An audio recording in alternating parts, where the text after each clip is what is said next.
baka magalit yung mga nandiyan na. Sige. Ako, I'll just make an example. Pinapatakbo nila ako dahil ang rating ko daw 3 na. Sinasabi ko sa probinsya, do not place the destiny of this Based on survey. Hindi ito artista o TV program. We are talking of the Republic of the Philippines, 101 Philippines. Sabihin lang niyo, magtakbo ako ng presidente because of the rating. Speak with it. Forget it, sir.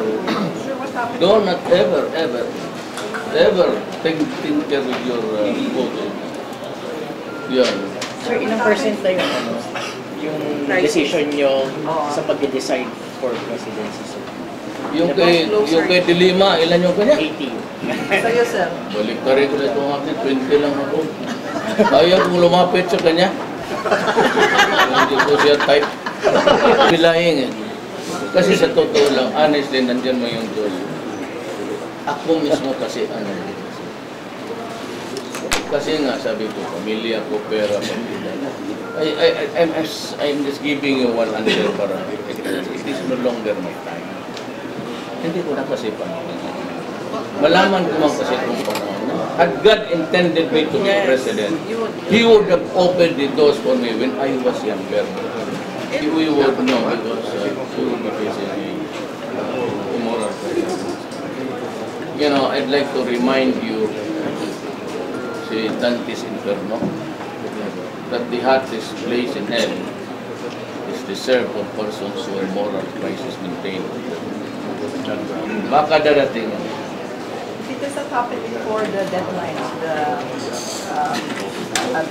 for the filing of candidates. For that is a crisis. Plano ko before, hindi talaga ako tatapos. So as not to face the guys that have been spending and being with me, sibat na lang muna ako. Maybe go out para wala na. Kasi naman rin either masiya ka, maawa ka rin ng mga taong pagod na. Pero sir, you were calling for your maraming tao na gusto sumunod. So, paano sasabihin niyo sa kanila? Kasi hindi ko ang panahon na eh. Wait, para talaga. So, totoo lang matanda. So, I have always shunned national politics. Kontento na kasi ako, ma'am, totoo lang. Wala na ang problema sa buhay.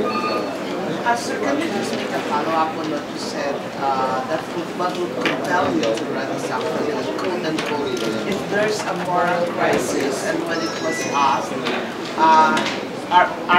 we're having that already, you said, we're nearly done. Yeah. On a scale of 1 to 10, where are we right now in hearing that moral crisis? So, the moral crisis, maybe it's about 6. My decision to be there, 2 lang. 2 lang? Kasi pag-abot ng moral crisis ng 10, habulin ko na lang yan.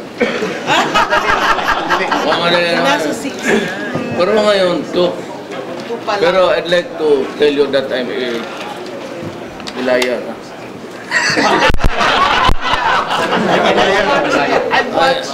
I've been a liar. I've always been a liar. Okay. So it's an irony, it's nakabaliktaran. 2 na lang yung 2 na lang ang kulang. 6 nasa 8 ka na ngayon. Hindi sa to. Madali naman mahulog noon sa atin. Which party do you think you'll carry, sir? Well, I'm a PDP. I'd like to stick with my party. Okay. Matalo o panalo. I've always been, pero ako naman, I have not suffered defeat, sir. In the so many years of my, this would be my 8th term as mayor. Okay naman ang buhay ko. But you're going around and still you're not convinced Because that you of should the run. federalism.